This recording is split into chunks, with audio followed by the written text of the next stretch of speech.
The man swung his sword at the monster. Meanwhile, the young man was eating dinner and the girl next to him witnessed the fight. The young man asked the man if he said the monster's meat tasted good. The man replied in the affirmative and turned away. The hero called out to him to stop eating and help him thwart the monster's attack, which caused an explosion with its magical abilities. The hero's words defeated the monster and the man admitted to being their first enemy. It ended the same way as that monster. The hero demanded to cook the food the man asked for. How did the girl react when she approached him and called him uncle? She said it was bad to fight with a blind man. Of a girl, she said he was nice even when he was angry. The hero looked at his hands and thought he had done his job well. The fighting hero thought this was the reason he was called to this world. The knight shouted that he was the one who had done it. The man turned to the princess and said that he had overcome it. The girl replied that she had successfully summoned the knights. 5 people were sitting in a circle under the gaze of the people surrounding them from all sides. The man asked Chika if she was okay, and he asked Taishi where they were. Taishi replied that she didn't know, and called Shuri and Shinobu. Shinobu responded, and Shuri said she was fine. The princess warmly welcomes and expresses gratitude for their response to the call. The princess says that His Majesty will clarify all the details and asks them to leave. The girls look at each other, and the hero walks behind them, pondering the situation. He looks towards the knights and wonders what kind of place this is. The hero believes that they are truly in another world, which delights the king. The king says that they are confused because they were suddenly pulled out, but asks them to calm down so he can explain everything to them. The king says that he is the ruler of the country where Victoria's is located, the world of Adia. Rudolph says that she is a Lilith princess. Rudolf Strauss explains that the reason they need a hero is for Victoria's safety. They need to destroy the demons. He explains that Adia is inhabited by human, demon, beast, and spirit races, but tensions between the two races are high. The king tells them that the demon king wants to destroy humanity. Princess Lilith says that they are blessed with high magical powers and physical abilities, making them unmatched in battle. The princess says that they have no chance of winning, so they use summoning magic. She also says that such miracles come with risks, because humans do not possess magical powers. The princess acknowledges that she is glad everything worked out this time. The king replies that he has 3 daughters, 2 of whom tried to perform the ritual, but one of them died, and the other is in a coma. The hero wonders if he sacrificed his daughter. Taishi wonders if they can protect their country's people if they face that demon. The king answers that everything is true and says it is according to the 4th document. The hero is here. He looks closer and notices the 5th sentence the king said has dissolved, but reported there are 5 of them here. The princess assumes that they are all heroes, with their statistics appearing in front of the heroes. They read the headline saying, "They are heroes." The princess explains to them that the words and symbols are deciphered according to their spelling in their world. She says this is done to facilitate their communication. The king turns to the hero asking what is written on it. The hero announces that he is indeed not a hero. The king and princess are horrified. The king asks who he is if not a hero. The hero announces that he is an innocent bystander. The princess is shocked and the king asks Taishi again. He says everything is clear. He announces that the hero came when they were talking in another class. The hero claims that everything is true and he is just an ordinary person, but he accidentally contacted this person. He says that in other words, only 4 things should have been summoned to this world, and he has done it. It has nothing to do with the current situation. He asks the princess how they are doing to fix it. The hero looks at the heroes, claiming that they were also summoned only for their benefit. He said he was so sure that their family was very worried about them. The man asked if they weren't classmates. The hero asked if he wanted to say that this was only about school, and claimed that they hadn't talked since they experienced the same thing. The hero class convinced the king that they only needed 4, so he had no connection to it. The king wondered who he would do. The hero asked the king if he could return to his world. The man replied that the document said that the demon king knew the miracle of returning. The man stated that they needed to take the demon king as soon as possible. The hero wondered why he had to be expelled. The king nervously answered everything correctly. The man said it belonged to their great country, and they would definitely like it here. The girl admitted that she was also a little worried. The princess of their family, Lilith, said there was no need to worry about what Lilith said. We said that all signs of their existence had been erased from their original world. The character asked her again in horror. The princess reassured them by saying that this was the work of a spell, and if it was returned, everything would be back to normal. The hero assumed that everything told to them was a lie, because they had to persuade them to help in any way. The hero realized that he wouldn't be able to return to his world now and decided that he didn't mind. He remembered moments from life in that world. The hero apologized, saying he would go his own way. He immediately refused, claiming he had no obligation to the country. So he didn't need to fight because he wasn't a superhero like them. He noticed that this world was very different from his own, and asked the king if it wouldn't be a problem for him to spend his time as he pleased. The hero said goodbye to his classmates, but he shouted at him to wait. He grabbed the hero's hand and asked him how he could call himself a man. He said that the people of this country had bowed their heads in hope for them. She asked the hero if he thought it was at least worth trying to help them a little. Hero released his hand and replied that he didn't think so. He was shocked by his words, and Chica urged him to let her convince him that they didn't need him.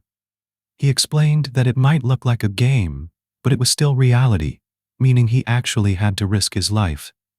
She said they were all heroes, but Okamura was an ordinary hero that he should consider what he was now.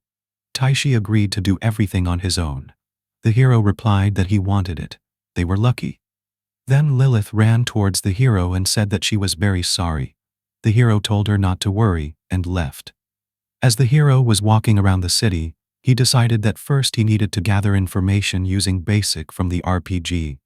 He looked at his statistics, paying attention to the magic words. He realized that he didn't know what type of unlimited magic it was and decided he would find out secretly. He thought he needed money to start, remembering that one way to make money in an RPG is to search through other people's homes, but he decided that sounded dangerous. He thought of another way to defeat monsters or complete hero quests, thinking about what it meant that he had to join a hero guild. He stared at him and assumed he was a fortune teller. The hooded man asked if he wanted to know his fate. The hero replied that he didn't have any money. The old woman laughed and said she wanted to ask him something. The old woman pointed at him and said that he came from another world. She asked if she was a true hero. She asked again, and the old woman laughed, telling him not to make that face. She had discovered her worst secret hero and decided that she was not interested in what she predicted.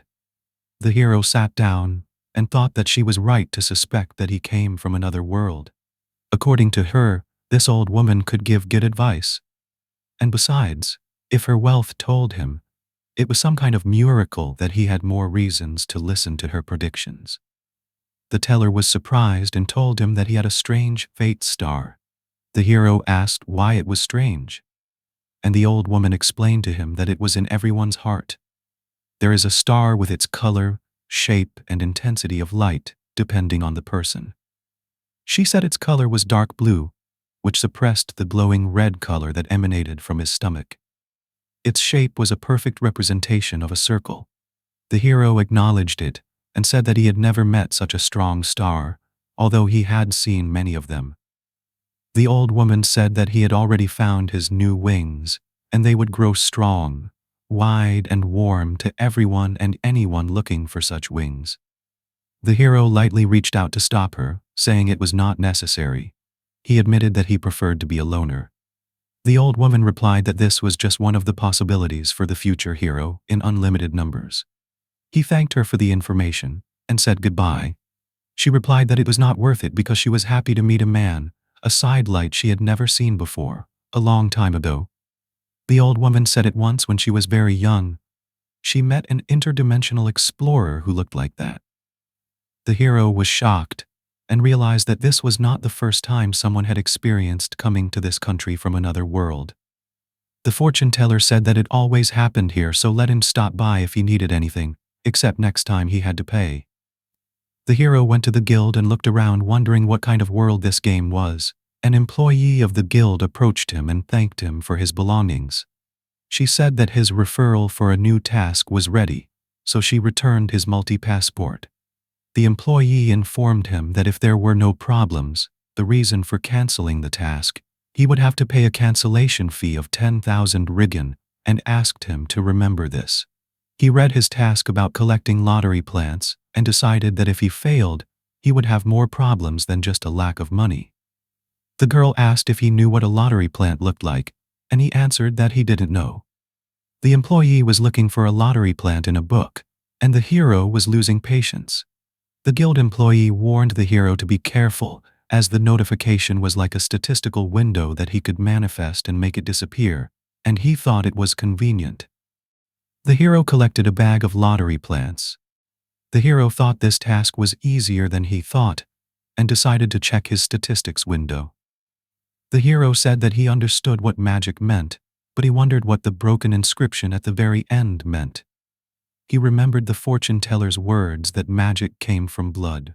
So when he used magic, he had to concentrate on its flow. He understood that it was time to write symbols and asked what he should write. The hero wrote a symbol on the rock, which means splitting the inscription and starting to shine, and an explosion occurred. The rock split. The powerful young hero approached it. He examined the rock and said, "This is incredible, but it has been split in half." The rock was restored, and the hero looked at his finger and said, "This is a cheat, and it's even better than the hero imagined." He asked his interlocutor again, and he answered that the prophet said it was a miracle. The uncertain origin is the unique thing he wants to ask about, but the hero interrupts him and asks what he means by mentioning his unique magic. The old woman answered, "This magic is powerful, but only a few people possess it." She explained that one of the reasons is that many magic holders cannot control it. She added that they are dying because of the setback, and the hero is surprised. He realizes that this is the cause of the death of the first two princesses. The old woman says that they suffer setbacks because they don't understand it enough. The hero asks if he will become a first-class magician if he learns the magic of supernatural power. According to his knowledge, she says yes. He is very grateful to the old woman because thanks to him, he can be cautious with his magic. The young man realizes that the two U.S.Cs have eliminated half of the parliament members, and therefore his body has become heavier. He assumes that he is at a high level of MP and is an advantage for the hero traveler. He thinks this is a good thing, but it means that in normal conditions, careless use can be dangerous. He grabbed his bag and said that since he was at level 1 then with his maximum MP, he could use it 4 times, and decided that he needed to swing the hero faster. Hearing a rustling and looking around, worried if he had been seen, he believed that if the king knew everything he wanted to be in trouble. There was a slime next to him that he quickly recognized. The slime attacked the hero, but he managed to dodge it, asking if he should fight. He stood up and said that in reality, it was very painful. He looked at his stats panel and realized that he had lost 3 GP. The hero realized that if he was hit 7 more times, he would die. The slime had already attacked him, unless the young man said he wouldn't give up so easily. The young man used the magic words activating it. There was a big explosion and the hero's fire blazed. Seeing the location of the explosion and surprised by it, he could create something out of nowhere. He said he got something amazing. He said he checked his range by writing a news on the field and decided it was time to go back. The hero decided to watch the experience when he saw it was his experience. It was 2. He decided that next time he would kill monsters without using magic heroes.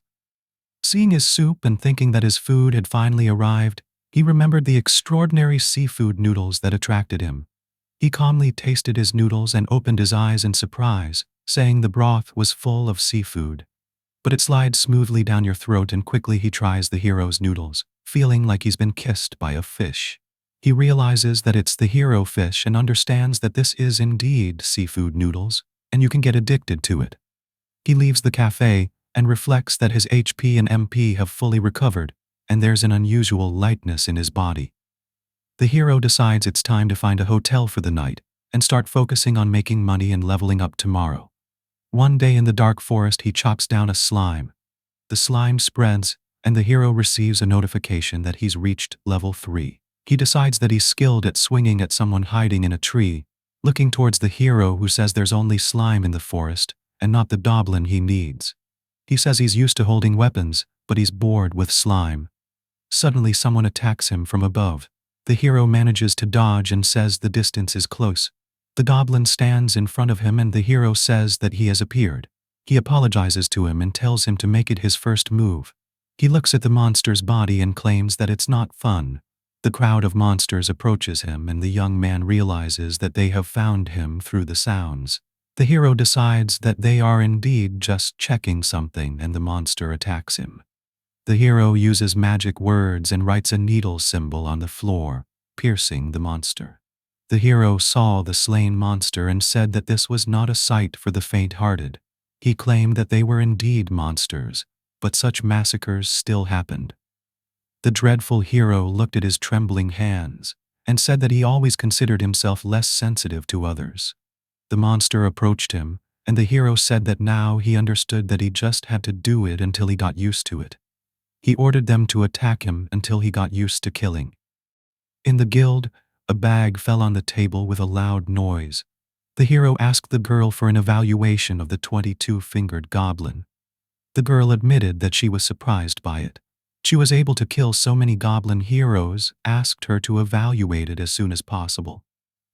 The young man thought about which quest he should take tomorrow, deciding that he needed to think about his actions in response to other monsters. The hero bought a new weapon, found some plants to fight against insect monsters, and brought everything to the guild. He was already level 10 and had a rank in the guild. The girl said Okamura was a rising star. Her companion asked her if she was very proud of it. The girl who noticed it had left the other girl who called her cool, and they bid her farewell together. The girls discussed where he came from because he had quite unusual hero clothes, claiming that if he kept working in Victoria's, then the king could know about him, and could say that because he was so strong. He is no different from the next hero. In the morning, with his new armor, he continues his journey. He wonders where he should go next. The hero reaches a village and looks at the map, thinking about staying overnight because his journey is still far from over. The young man walks past the village and notices that the locals are wary of him and believe that he is not like the other wanderers. A little girl asks him if he is an adventurous hero, staring at him before turning and leaving. The girl shouts at him not to ignore her. The hero calls her a naughty child and asks her what she needs. The girl shouts at him not to call her that and asks why he came and tells him not to ignore her. The hero answers that it doesn't matter and calls himself a naughty hero, explaining that he is mischievous and asking what's wrong with calling him that. She tells him not to call her that and shouts that all adventurers are greedy and pathetic. She tells him that she is herself and asks him not to compare her to others because it's so annoying. The girl asked if he would disturb the village hero hearing the voice and turned around to see the man lying on the ground. The man shouted that if she messed with them here he would kill her. The girl said that these people are adventurers who recently came to the village and took whatever food they liked and did whatever they wanted. The hero said he understood. He was worried that other adventurers might harm the village too. She asked the hero if he knew how to fight because he had a weapon and asked him to help them. He said he was an adventurer and could fight, but not a law enforcer, and if she wanted justice, then let him go and find the hero. The girl said she didn't like the way he said it. The man turned to Coco, telling him to stop. Her father said that what the man said was all fine. A hero who helps people for free like from fairy tales. There is no hero who says it exactly like that, and besides, they should contact the guard with problems like that. A man replied that many people want to do it, but these people steal documents on land rights and the people cannot do anything about them. The hero claimed that they pay the price for their carelessness and told them to face their own problems. The girl said that she could also help them. The hero replied that if she wanted to, she could work for him and let him pay her the appropriate price. The girl was surprised by the question asked. Once again she ran to the bandits, and her father shouted that she couldn't go there. He wanted to chase her, but because his leg was broken, he wouldn't be able to catch up. Able to follow her, the man turned to the hero asking if he would help if they paid him. The man asked his friend how long he would eat the bandit, who told him to hurry up when a stone hit his temple. Coco, who threw the stone, shouted at him and his friend left the village. The man asked him if he wanted to die and swung his sword.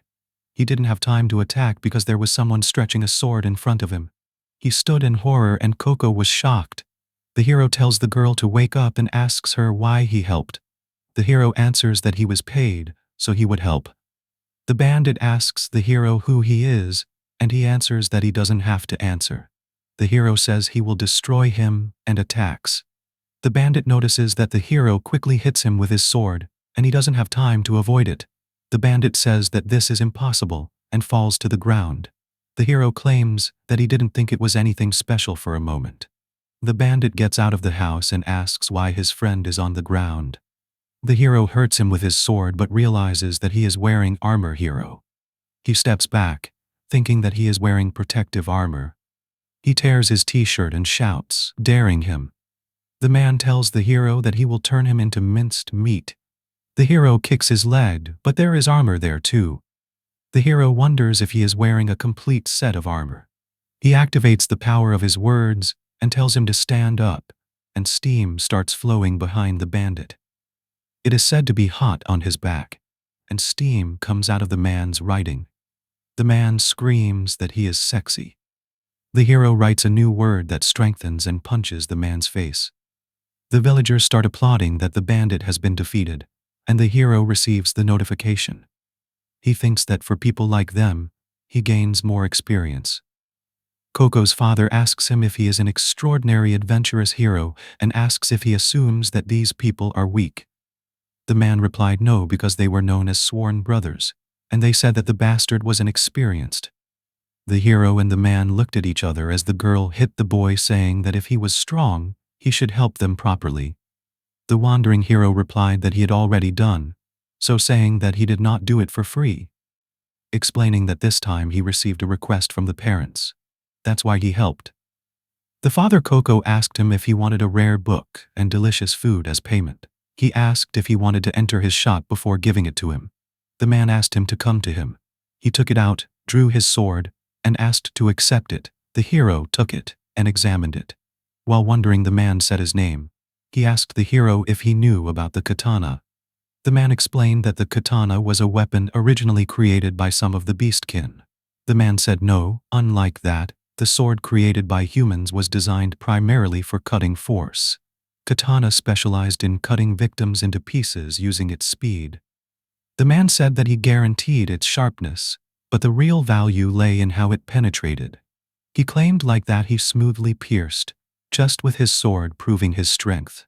The man replied that he hid it in the basement because it belonged to him, living in danger. The hero noticed that it was different from the others. He sold the hero, asked if he could really take it. The man replied that he regretted it, but the hero would need it more. He admitted that he really thought so when the hero answered that he exaggerated him because he didn't deal with those people because he wanted to do it himself. He noticed that the hero had left the store, so he called him. He took a bag from him and opened it. There were cakes inside the bag. He turned the cakes and asked how they were made. The young man said that this was the payment he wanted to get from the naughty boy, and the girl was happy. She asked about him, but he didn't listen to me and asked again. The girl demanded to mention his name. The young man answered that he was a hero named Hiro Okamura. Okamura looked at his panel in surprise that he got 2 levels. He said that both things were useful and influenced his experience. He looked at the statistics and his claims were truly amazing. Many things had been improved. He said that apparently it was called a traveler's advantage because he wasn't even a hero, but he was still lucky. He noticed that he had a new magic and decided to try it. He floated in the air and shot a word into the vase. The flower vase started floating in the air. He lay on the bed with a book in his hand. He remembered that he received a book about world history and, as an addition, a good weapon. The next morning, his father said that he didn't think so and would leave without saying anything. Coco held the cake that he said he made them again. The man said that they would definitely meet again. Coco smiled and said yes. He said they had a new relic from the hero in the castle of Victoria's. Someone said that his shoulders were numb. The knight greeted the heroes by saying that they had worked hard and were used to everything. Hero saw berries near him. He said he was hungry and should buy more food. As he approached the berries and wondered if they were edible, he pulled out the berries from the ground, and the hero screamed as the roots of the plants were escaping from the animals and monsters. He asked, who would think that this was a plant about misfortune? He remembered an incident in the guild where a guild employee said that if he had the chance to visit the mountains, he should be wary of the torture disaster plants. The hero asked him what it was. The girl explained to him that they made screams and pulled the hero's monster to escape, and thought about how he could become a joyful hero hiding in the forest. He said that he would be able to find out, but suddenly a number of monsters jumped out from nowhere, making him scared. Suddenly he smelled it and ran towards it. He went to the riverbank, where he saw a bonfire where fish were being fried. He said it was time to refresh himself and his desire to eat fish. Someone fell on top of him, screaming for him to let go. The man pointed at him and said it was stealing food from Arnold, which was unforgivable, and asked him to identify himself. The hero asked if it was the fish. The young man asked if he would give it to him. He said he was hungry. Arnold said he was very noisy and asked how his parents raised him. The hero asked if he would give it or not and added that he was indeed tired. The man got angry and asked who was bothering him here. The girl who saw all this called him uncle. He asked if he was okay. Arnold asked Muir to wait a moment. He said that he would teach that scoundrel a lesson and knock some sense into his head with his fist. Hero of Love stated that he wouldn't do it, taking everything and asking to share with Arnold. Little Arnold asked if he had never been there before and if he was taught to talk to others at all. The hero asked what the problem was and stated that he wouldn't compromise with that man anymore, who attacked him and said that he was not in a position to say such things. Arnold grabbed his sword and the hero wanted him to take his katana. Suddenly they heard strange noises and turned around to see a monster standing near Muir, growling loudly while the girl stared at it in horror and couldn't move. The monster reached out to grab her, but Arnold shielded her with himself and cut off its paw. Arnold swore as he noticed 3 more monsters in front of him, thinking that there were 4 barbarian bears. He wondered what to do and whether to use them. The hero asked the man if there were only fish there. He answered that there were only fish and asked what difference it made to him. The hero said he had no reason for it and told him to stay again so that he would leave them. Arnold noticed that his claw had just been cut off, destroying the bonfire where the fish was. That's where he came from, said the hero when he arrived there. He seemed to be struggling but let him try there. Arnold asked him to wait and said it's because he knew it was difficult for him. He would help him. The hero replied that he refused. He added that he refused to give concessions if he had more fish for him. The man swore to him. Arnold realized that he couldn't protect Muir from 4 bears. At once he shouted that it was already like this. He used his last trump card. The hero heard the man say that he would share some of his meat with him, so let him help him. The hero approached him and asked him what he was shouting, that this was the first class of his meat melted on the tongue and tasted delicious right now. One of the monsters reached Muir and wanted to eat her. The hero used paralysis that prevented him from moving, so he let Muir go. Muir falls and Arnold ran to catch her but clearly didn't have time. The hero said he caught her, which the girl saw in amazement. The young man told her that if she wanted to stand on her own feet, then let her down, if not she would end up. In the middle of the fight, the hero turned to the man and told him to do it. Gather these creatures into a pile. Arnold told the hero that if he wanted, he could also get addicted, then let him back. The hero waited for Arnold to do his bidding. Arnold is getting ready to use his technique, spinning his sword and using explosive wind claws. Gathering all the bear heroes together, he uses his magical words and extends his sword, piercing through 4 bears at once with his extended sword. The young man reflects that this is what is expected from a special katana, in stabbing almost effortlessly. When he knows he is stabbed, Arnold asks the hero how he is doing. The hero replies that he is safe nearby. Then the young man asks him if he doesn't need to worry anymore. The safety of this little man. The man starts screaming, asking where he is. Arnold answers that he is here and comes out from his hiding place. He asks if it's over, but Arnold runs towards him, grabbing his shoulder and asking if he is hurt. The girl says he's not, and Arnold calms down, relieved. The hero tells him to keep his promise. Arnold asks which promise he is talking about. The situation escalates, and the hero grabs Arnold's katana, asking which promise he is talking about. The hero gets angry, shouting that he was just kidding. He apologizes to the girl, saying he didn't mean to force him to eat the meat here. The girl replies that everything is fine, and that's how she saved him. He asked if it wouldn't be awkward to eat together with someone. Arnold and the hero saw Muir, who said that it was now possible to start eating. They both started eating and felt something extraordinary. The hero thought that the meat gradually melted on his tongue and completely disappeared. Arnold cried and asked the hero if it was worth killing for. He said it was the most delicious part of the animal. He also told Muir that the sauce was amazing. The hero asked if she made the sauce. The girl confusedly answered that she was the one who made it and explained that it was a special sauce made from fruit. After their lunch, the man asked the hero what his name was. The young man demanded that he mention his name first. The man replied that adventurer and cook were his names. Arnold heard that he was a cook and said it was obvious where he got the meat from. The girl said that she was just a supporting actress. The hero asked if she had been kidnapped. Arnold angrily stood up and shouted that she hadn't. He explained that Muir came from the village he passed through and said that the rest was not important. He stated that she was now his daughter. Arnold asked who he was. The young man answered that he was Okamura, a hero and adventurer. Arnold exclaimed that the last part seemed like just his hobby. Arnold laughed and said that Muir's laughter was also incredibly funny. M stated that she wasn't little and she was already 12. Arnold claimed that anyone would faint if a food thief with bad behavior and even worse appearance appeared in front of them. He said that in order to protect the village, even garbage heroes are ready to eat, saying that he will truly lose his humanity. The hero with dignity asked if this is one of the jokes that are now popular among the beastmen. Arnold and Muir were surprised to hear this. Arnold grabbed his sword and asked him how he understood it. The hero pointed with his finger and said, "Look over there." Arnold shifted his gaze and saw that Muir had a tail. The hero asked if this is one of the characteristics of beastmen. Arnold said yes, and that Muir is a baby beastman. But he assured them that they didn't make a mistake. Arnold bowed and asked him not to tell anyone about this hero. He asked why he told others about it. He admitted that he didn't care if this baby is a beastman or a human hero, saying that instead of worrying about such a small thing, it's better to let him do something useful.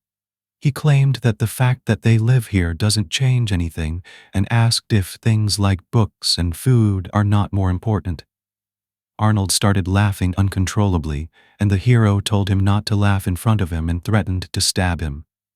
Arnold said it's true, and that there are people like him. He showed him his tail and stated that he is also a beastman. He told them that they will return to the Beastmen continent, which is right across the border. The hero closed the book and remained silent. Arnold asked him if he was interested and why he didn't have ears. The young man said that his ears were stolen from him when he was still a servant. Arnold replied that someone his age might not know about it, because this custom has already been abolished. He said that people used it to create a system to oppress beastmen, and they would kidnap and carve a magical mark on their children. And if they tried to refuse, it would cause them unbearable pain. He explained that his ears were cut off before being sold because they caused trouble for him. Arnold said that his ears were prosthetic, made by a friend, and asked him if they looked like real heroes. He asked if it was easy to remove this mark, and if he managed to escape since then. Here, Arnold answered that the mark automatically disappears when the owner dies. He said he didn't do anything except that a sympathetic person saved them. The hero stated that instead he would seek revenge on others in the most sophisticated way. Arnold said he was happy now, and that's what mattered most. He apologized for forgetting to ask what he was doing in a place like this. He asked the hero if he had any kind of duty. The young man answered that he crossed the border just like them. Arnold asked him why a man would go to the continent of beastmen. He replied that it was because he wanted to. and because the world is in chaos now. The legendary hero was called by a girl who referred to him as short and asked if he would wear this hat. The girl remained silent and hesitantly asked if he wanted it. The hero stared at her and thought that it was a good sign that he had succeeded in meeting the beastmen soon after coming to this world. Arnold told him to stop talking and claimed that fate had brought them together. He offered to go with them, and since then they headed to the same place, convincing them that he would guide them. The hero said and got up, saying that he should have done it politely, asking her to follow him. Arnold admitted that he was starting to become interested and asked him what his level was. The hero asked why Arnold was interested in this and claimed that his physical characteristics were quite tall for a human, and his thirst for killing was considerable, but he couldn't help but think about it. He lacked experience. The hero asked what Arnold's level was and decided to check it now with his magic. Arnold answered that he had a level 31 hero. Reading Arnold's characterization and realization, the hero realized that he was not lying. He read the title and thought it was true. The hero blandly said that he had a level 23 and was sure that he still couldn't fully trust them, but he traveled with them for the time being. Arnold exclaimed that he was better off after everything was said and done. The hero reassured him that not all of his levels were everything. They walked to the village and were confused to say that there was no stone left from the village. Arnold asked the villager if something happened.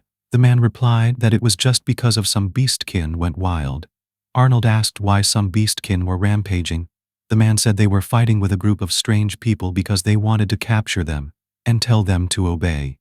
He said it was an unreasonable request, but they immediately attacked them when the beastmen refused.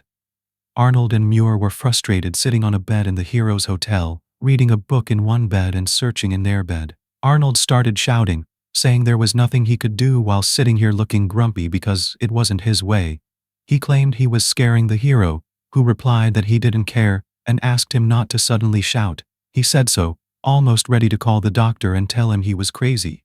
Arnold laughed, saying it was for some reason, his frustration even refreshing today. The hero asked if he was a masochist, and the man told him to be quiet. Arnold asked if he wanted to say something. The hero replied that he just wanted to ask how fast they would reach the border, which the man said he didn't enter too hastily, and maybe it was worth slowing down. He suggested continuing in the same spirit and dealing with the issue. When they arrived, the hero asked if that was true because it was too optimistic. The man replied that he had a principle of not taking everything to heart. He assured me of that. He was in a completely different place when it came to Muir, and then he would destroy everything in his path. The hero asked if he was showing off his rank. The man shouted that it was not true what Muir said, that the hero was rude, and she was no longer a little girl who Arnold thought was sweet. Now, the next day, Arnold said he wanted to sell his loot from the monsters before they left. There was no fellowship in this village, said the hero. They already had enough money and asked why he didn't just throw it away if it was hindering. The man asked why such wastefulness because the victims were just frog needles. And that's how Arnold was expensive. He said that if they had money, they could buy rare materials and books that he really liked. The hero asked if they would stand here and chat for a long time or go to the main store. The man said to listen to him. The man asked if he was selling it here. The seller said no matter what he said, if he didn't have them, he wouldn't be able to sell them. The customer said he was in trouble, and because he ran the main store, he must have items like the frog bee needles. Arnold asked if he needed the frog bee needles. The man replied that it belonged to his daughter, bitten by a poisonous insect, so he needed it. Arnold said it was the case, but the hero interrupted him, offering money for rare materials, food, and books. The man said he wasn't trying to take everything for free but would buy other items for them as a thank you. Arnold apologized to him, but the man said it wasn't worth it. He convinced her and daughter to be happy about this and asked them to consider it from their perspective. He shouted at them that the next time they meet, they will drink together. The hero said that this person is fair like a typhoon, and Arnold agreed. They went to the square and discussed what they should eat. They decided to stay here overnight. Arnold thought they weren't here, but the hero reported that there was noise inside the square. Arnold asked if there was a performance there. They approached the crowd and Arnold was surprised to see a group of people catching the beastmen. Arnold thought they were even included in it. He told the hero to get out of here. The man shouted at everyone not to move because from now on they will take anyone who tries to escape. The man said that there are beastmen in this city and they came to catch them. The hero noticed a book on the train that he saw the guard was disturbed by. He decided to take a look at it. He thought about how he could reach it because he wanted to read it. The guards asked people to take off their hats. Arnold told Muir that everything was fine. The guard released the other man and approached Arnold with a stern look. Then the blue-haired man repeated what he said, took off his hat, and urged Arnold to do it quickly. Arnold realized that he would have to fight someone. They shouted at him to let the kid go at least. The guard told him to shut up, and the guards were ordered to report that they had found them. The two men said it must be them, and he ordered them to stand up, saying that they would kill them now. Arnold wondered why this had to happen. The boy said that this girl had a tail and pointed at Muir. The guards and heroes turned their attention to her. The guard told them not to move and moved towards them. Muir apologized to Arnold, but he told her it wasn't her fault and they had to deal with that man. The blindfolded man said that protecting beastmen was not the best thing to do. He didn't want to die. Arnold wondered if this was their leader. According to him, he had a hero with a completely different level. He thought about what he should do because his parents hadn't found the answer yet, and he was clearly going to fight this buggy and the others. He thought that if they were carefree, he could join them and do it. But surrounded by so many people, there was no chance to use his magic words. Arnold asked the man what he was talking about because he really didn't care if he was human or beastman. The important thing was that they were going through it. The man answered that there were very few beastmen, but that didn't mean they should be hated more than demons. He said their existence was disgusting. Arnold attacked him and told him to stop talking nonsense. The man defended himself by saying that he had already met Arnold. Arnold shouted that he would never forgive him. We called Arnold and he was arrested by another guard and taken somewhere. He called him Tears and Arnold shouted for him to cry. The man punched Arnold and he lost consciousness. He said that he shouldn't waste his life like that if he was human, and left the man pinned to put him in a cage and sent the mother and daughter there. Arnold wanted to stop them, but he couldn't even get to them. Arnold mentioned the appearance of his sworn hero in the Muir's hat and said he didn't like this attitude. Arnold shouted, asking if 2 hours had passed. The hero claimed that he had slept too long. Arnold got up and left. The hero asked where he was going. Arnold answered that he was going to save Muir because if 2 hours had passed, they couldn't have gone far. He said to look for everything and he would find his hero. The hero believed that this was not the best effective way to do business. Arnold shouted and asked if he had a better plan.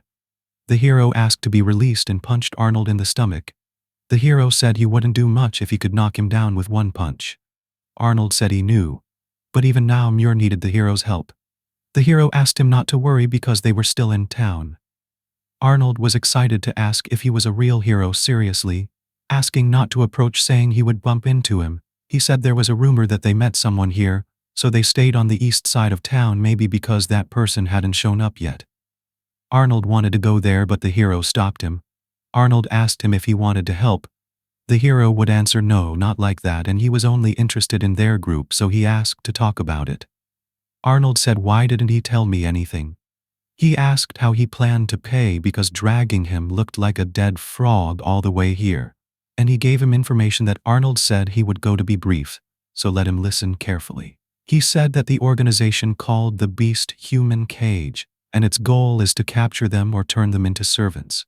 He said they patrol the continent and will act according to principles. Arnold said he was caught once too, and that's when he was forced to be a servant. He said they were all strong, or should be strong enough to fight the beastmen who are physically stronger than ordinary people. He asked the hero if he wasn't interested in anyone else, and what made him interested. This time the hero answered that he wasn't interested in them, but in the book. They held asking Arnold again, and the hero explained that they had a book on the train, but he couldn't do it outside the title. He muttered that they picked him up while traveling across the continent. He said he wanted to see them all. Arnold asked if he could go now. The hero thought that he could walk separately from them, but they could give him information about their continent. He also reflected that Arnold's cooking was really surprising. Arnold asked what's next. He said it needs to be done quickly. The hero thought it wouldn't be easy to help them, but if he stole the book under the people, his conscience would become clear because they were hunting. The hero beastmen suggested Arnold to steal the book. He agreed, and then corrected himself by saying that he wanted the same thing first, crying in one of the carts.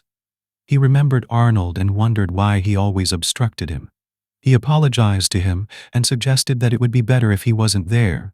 He heard the girl asking her mother if they would die. She asked her if the beastmen were really that bad, and if they just looked a little different from her. The mother apologized, saying that if she didn't insist on visiting this city at that time, nothing would have happened to the woman. She turned to Muir and said that she was very sorry because she got caught because of them. Muir answered that it wasn't their fault. The girl also apologized to her tissue, wiping her tears and thinking that she couldn't cry now. She believed that she had to repay her uncle's kindness. And if she said it would be better if she left, then she would be angry, and both her parents would be angry too. She explained that there was a hero in the city who would save them. She invited them to believe in him. She asked if Arnold would come to rescue her. She said the hero might come or not. They ran to Arnold for help, and the hero got the man book, then greeted them, saying they hadn't seen each other for a long time. The man assured that he always did his duty, convincing me that formality was unnecessary. Mr. Apuro asked if he could accept it. He briefly looked at the requested items. He asked him to go to the train. He opened it and showed him the people sitting there. The man was happy and said, "Such true beauty." He always satisfied with his work. He asked if this meant he was satisfied with the product. The man answered that he was always grateful. He claimed that in the end this was the only one. He asked to send his belongings to confirm the purchase. Arrow suddenly said he became a paper merchant. He didn't understand what was happening. The hero mentally told Arnold to do his best. Arnold approached them and told them to stand still. He drew his sword and announced that he had taken Muir back. He got angry when she recognized him. Arnold called out to Muir, and she called out to him. They both shouted happily. Arnold turned to him and wagged his tail, indicating that he was a beast man. The members of the organization were shocked and couldn't believe it. He said he didn't have animal ears, but Arnold explained that they had been cut off. He thought he had caught their attention and pointed to his prosthetic ears, reflecting on the fact that everything relied on the hero at this moment. He sneaked into the hidden cart and thought that Arnold had done a great job with his magic. Everything was going according to plan. He found a book he wanted to read, which turned out to be a magical gourmet journey. He didn't think it was bad. He noticed another person who claimed to be the best beastman in the world. He asked if he needed a male beastman, but he replied that there were no buyers for male beastmen. If someone was to blame, let them blame themselves for being born as beastmen. Arnold said he wouldn't lose this time and ordered his subordinates to attack with fire magic. Arnold used his explosive wind claw skills to deflect their attacks. He held off all the fire strikes, but he said he seemed like he was already at his limit. Arnold asked for their opinion on how long he should stand still, but he asked what he was talking about. Arnold yelled that he was serious and attacked them, telling them to bite, but he asked if he would do it by crashing the train as well. Arnold used the explosive wind claw and threw it, creating a huge tornado that engulfed the entire population of the waterfall and the train where Arnold stood amidst the destruction, sticking his sword into the ground and asking how they fell, saying he was surprised by how much power was left in him. Arnold was shocked that he completely refused to load the explosive wind claw and told him that he was not an ordinary person. Afterwards, he replied that it was understandable and said that he was just a barbaric beastman to only suck in his friends with a gust of wind. Arnold asked if he was blind. He didn't understand who he was talking about. Arnold explained that he didn't hurt any beastmen with his attack. He heard Muir calling Arnold a hero of the Muir, and a girl with her mother appeared nearby. The man's words witnessing the battle falling were unbelievable, and asked how they got it out of the train. He wondered who this boy was watching the hero. Arnold replied that he was also curious, but he suggests that they come back to this topic another time. Muir stands in front of Arnold and says it's now his turn to defend. He claims that just by looking at them they disturb him and even send clients flying. He prepares to attack and says he will kill them all. He attacks them with a firearm, but Arnold manages to grab Muir and warns all the heroes of the danger of thinking like that. This man is not so easy. He decides to check his status, which is reflected in the fact that there is a difference of 27 levels. So he leads the old man to his nose, remembering that he told him to try and control himself. But now he is in a bad situation, the hero says. However, even here the weather is very hot. Everyone notices something, and Arnold's shout disturbs him. They look in his direction and the hero sees ashes from his book falling next to him. He takes it in his hand, but it crumbles right in his hand. He looks at his empty hand and starts laughing hysterically as Arnold calls him a hero, staring at him and asking how dare he burn his books. He doesn't understand what he's talking about, and Arnold notices that this is not his hero who is standing ready to attack. And he asked if he was ready for the consequences, asked who he was talking about, using magic for speed to instantly appear by his side and attack him. The man said this person doesn't belong to them, swinging his sword towards him to attack him, but he dodged and came from behind to counterattack. He fell down and smiled, saying that he still found himself behind the hero, attacking him with all his might. The hero couldn't dodge the sword and fell to the ground, saying that he just got it back. He supported the hero, noticing his eyes without a bandage, wondering what was wrong with him. He asked if those ridiculous eyes bothered him, and he said he would never understand the pain and suffering when the beast man implanted it into him. Arnold was shocked when he asked if the beast men did it. His fall revealed that the suffering soon turned into hatred, and he attacked the hero. He fought with the young man, saying that he would never lose, and this is the simple reason why he would never forgive the beast men and hated them so much. He punched the hero's face with such force that he flew, and the hero realized that if this continued, he would quickly run out of HP. He said he didn't know what he was trying to do, but with his right eye, he could observe every movement of his opponent. The hero realized that his eyes not only enhanced his vision, but also his physical abilities. He admitted that he didn't think he was that strong. Falls wanted to kill the hero and said this was the end for him. Arnold asked why he did something really bad. He clarified that he had already told him, explaining that he hated them. The hero said he could tell where he came from because the hero used his magic to create light for the blind man. He screamed in pain as his eyes hurt from the hero's light words. He now owed it to his parents. He realized and opened his left eye, but the hero immediately attacked him. He punched him in the face, causing him to almost fall. His face was injured, and he said he had done it now to repay his debt. The man got angry and swore, shouting why he sided with the beastmen and whether he was human or not. He shouted that they were enemies and this was common sense. So let him listen. The hero replied that common sense meant nothing to him. He said he ruined his enjoyment. That's why he would face him. The beastman girl shouted that he should die and called him with strange eyes. Freak angrily asked what she said. The girl continued to scream that he was indeed ugly, but her mother tried to stop her. Then he said she seemed to want to die and attacked her with fire, but Muir managed to cover her with herself. As the hero pulled the girls out of the fire and said they were in the way, Muir noticed that his hand was burned and looked at him, pointing it out. The hero said he was only injured because of something trivial and ordered him to escape. The hero said he would protect these people because they were his clients. The man said so, starting to make him angry and noticing that he couldn't use his hand anymore. The hero laughed and his hand healed completely. He used his magic words to heal his hand and said he could now. He asks if this is true healing magic and if he is capable of using light magic without being one of the hero priests. The hero priest answers that he is able to think as he wishes. F says it's time to stop fooling around, and now he goes to hit him. He uses a fiery punch, and some fireballs fly towards their hero, exploding right next to him. Arnold and Muir scream at him. The hero is out of breath from the shock. And then he says he knows he will attack him again, tell him to die. The hero recites a spell and rolls back to the floor. The man asks what he did to make his bullet disappear. The hero tells him to pay better attention to his feet. The hero writes glue on the floor and he doesn't understand what he's doing. He can't move and asks what it is. The hero explains if he can also use earth magic.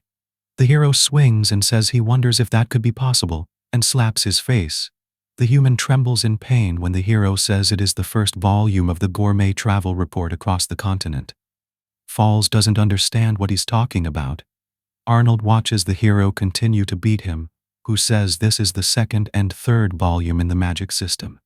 Arnold claims that he has an extraordinary simple interest in the book, and decides that he will try to be more careful. He can't get up from his wound. He swears to create fire to attack him. The hero asks if it will happen coolly, facing a fire mage with his own element, and using the magic words he writes, burn in the air, and uses it on the waterfall. The hero says he must learn his lesson about who to choose as an opponent. Falls asks him to wait, and asks who he is. The hero answers that he is a unique fraud. Falls, dying, says he will remember his face and looks at Arnold. And then Muir added that they also told Arnold that they needed to enter the city before the crowd of people ran in. The Beastman woman thanked them for saving her, and asked how they could thank them. The heroes replied that she didn't need to because it was just part of their mission.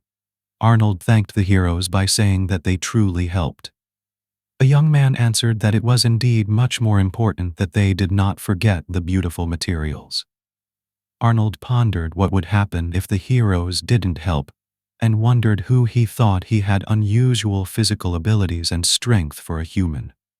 He decided to ask what he was writing using it. The chubby man ran towards them, shouting for them to wait. He stated that he wouldn't let them leave. The man claimed that his beastman's den would bring reinforcements, and they wouldn't be able to escape. He said that this time they would help him by granting one last request. The chubby man request. The man who approached him was Arnold recognized him and was surprised to ask if he was sick. Rav grabbed the chubby man telling him to listen. He said he was a divine and charming beautiful woman, a beautiful princess. He hit him and screamed that they were the dearest wife and daughter of everyone watching as the chubby man flew away from his blows. They must be surprised by this statement. A few weeks ago, a wounded man said he was confused. He saw a house in the middle of the forest and assumed he would rest there. He realized that he had lost consciousness and had already started stumbling. He heard someone asking his mother if he was okay, and the woman replied that they were doing everything they could to wake him up. The man didn't understand what was happening, and the woman asked if he was okay. The girl exclaimed that he had woken up. The man said that he then launched a vicious attack, and they got married. Arnold said he would never do it, thinking that there would never be someone who would offer such a thing to a beastman. Rav said he was still happy about it, and the girl replied that the hero saved them. She turned to Muir and said that the hero's brother really came, just like Muir said. Muir replied that it was true, but he thought he wasn't referring to the hero but was talking about his uncle. Rav said it was him again, thanking the three of them and being interested in their names. Arnold gave his name, saying that the girl's name was Muir and her antisocial personality was shameless. The young hero thought it wasn't his problem how Arnold was presented and rudely turned around because of a loud noise and asked what it turned out to be. It was the sound made by the hero's stomach. The young hero said he was hungry. The female beastman said that if that's the case, she would show her abilities, and they would be able to thank her and pay the fee. He asked Uru to help him, and Muir said he would help too. Here, he opened his eyes to what he saw in front of him. The woman said it to make the meat of clover rat delicious. She prepared a sauce for it and added sweet and slightly salty rice. Thank you for the food and started eating. R told Arnold to take a look. She said it when Uru was there. She looked like an angel. Arnold replied that she was wrong, and the girl next to her looked more like an angel. The woman asked them not to make too much noise, saying that they both were cute. She asked if there were any more questions. Rav said that tenderness is justice, and Arnold claimed that Muir and Uru were both angels. Uru turned to the hero and said that he was strong and cool. She asked if she should be his bride. Muir asked nervously if it was still too early for her to become a bride. She answered that she was her mother's bride, so when she grew up she would become an extraordinary woman. She shouted for him to wait. Rav asked Arnold what he should do to keep Yuru away from the hero. Arnold told her not to worry because they would leave soon so his daughter would be fine. He stated that the only one who should worry was him, because he traveled with her, and admitted that he was jealous of the hero who reflected the hero in the book.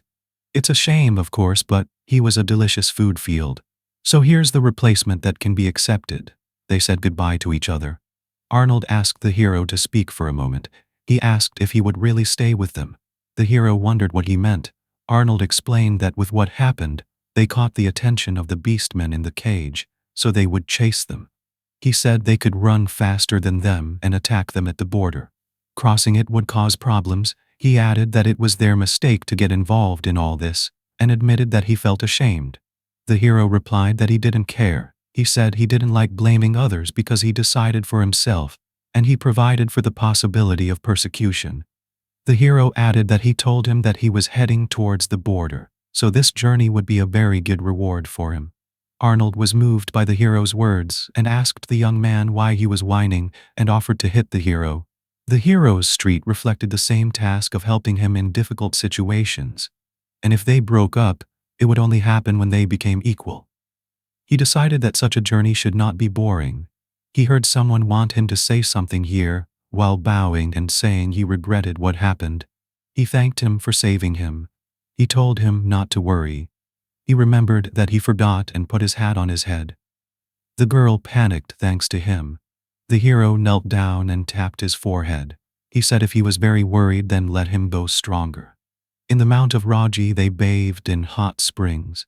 Someone's spring fell into the water, causing Arnold and Muir to be surprised. Arnold asked if this was a man. Muir answered that no matter what, they had to get her out and make sure of it. And he agreed with Arnold with a smile on his face, gently touching her face, telling her to wake up. Muir called her with a questioning tone, and the hero asked if this was a crime happening to the hero, deciding to use his magic, and woke up and wondered if it was suitable for that girl. The girl woke up suddenly and bit her hand for everyone after she woke up. The girl apologized for biting her hand and turned to the hero, and he answered that she shouldn't have called him so familiarly and called her Antenna Girl. The girl introduced herself to them and said that her real name was Winka, but they could call her Wee. They asked Wee if she was traveling alone, and the girl answered that it wasn't her who was looking for the person, almost wondering if it was a dagger. She answered that it was a spear called the Virgin Victory and made it again. Former Muir claimed that this was unbelievable and asked who did it. He answered that it was his father and asked again if it was the father who did it, and she confirmed it. As the hero asked if his parents were beastmen, and noticed that he didn't look like them, he asked if it was his relative, and she answered that it was indeed so. Arnold explained that she resembles her mother. Arnold said that Y is a half-bred. He asked if it turns out that he is a half-bred, then you would not have animal ears. Arnold replied that it's not like that at all. He explained that a mix means human blood and beastmen. A child resembles human parents, but when born as a beastman, their whole body will become like that of an animal. He asked if they are afraid, and you asked again. He explained that when he told about their beastmen blood, they were afraid and called him a monster. The hero asked why there is a taboo, and Arnold replied that he would not be able to use magic and martial arts developed by the race.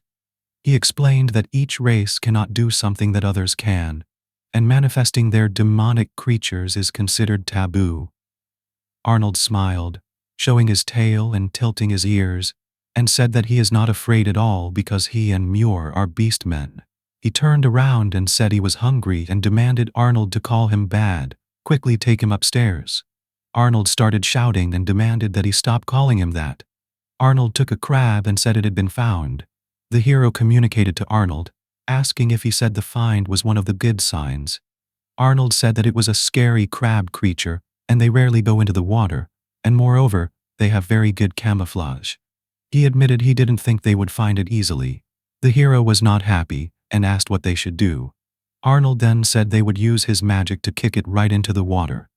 Arnold was completely soaked, swearing the hero assumed that this was a bonus incident with the beastmen's den, and asked if it was true.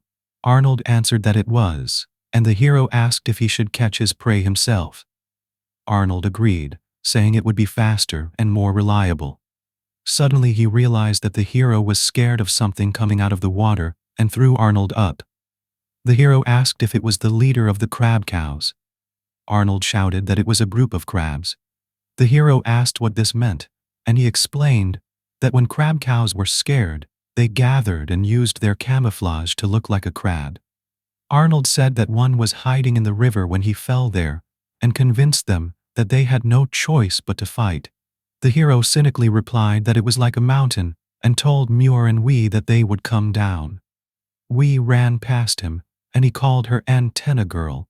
He cut off her claw and declared that she would help him become a hero. He told the Antenna Girl and the old man to leave if they didn't want to get hurt. He stated that now he would finish him off with his great magic. And it was happening. Why did the hero ask if he used fire magic? Arnold replied that he didn't know anything about it. He explained that the hero didn't say any powerful words but just drew some incomprehensible words, and much more beyond his understanding. This was a unique magic that the hero said was extraordinary. He asked him with great interest if he had used oil, and he agreed. He explained that he could smell it. The hero asked him if something had happened. Arnold replied that something was bothering him. He explained that there should be no one among the races who have a better sense of smell than a dog. He said that Y did not belong to the dog race. The hero asked if there was something similar, before Arnold said that these were the three great beastmen races, but they belonged to mythical animals whose ancestors were their grandparents. He said one of them was the golden fox. There was a special case when they inherited the 9-tailed traits, and they could freely change their bodies. Arnold cooked food and asked Wee if he started his journey at the age of 7. He asked how old she was now, and he answered unsure that he was 14 years old. He asked Wee if she started the quest alone. She answered that she did. She said she was with someone but they preferred to leave when they heard his story with a big smile, admitting that this was the reason finding someone who accepted him made him very happy. Arnold considered the smile very beautiful. The hero adjusted his glasses and thought about it, saying that she was not the only hard-working person, and yet there was something he liked about him, deciding how she should live differently.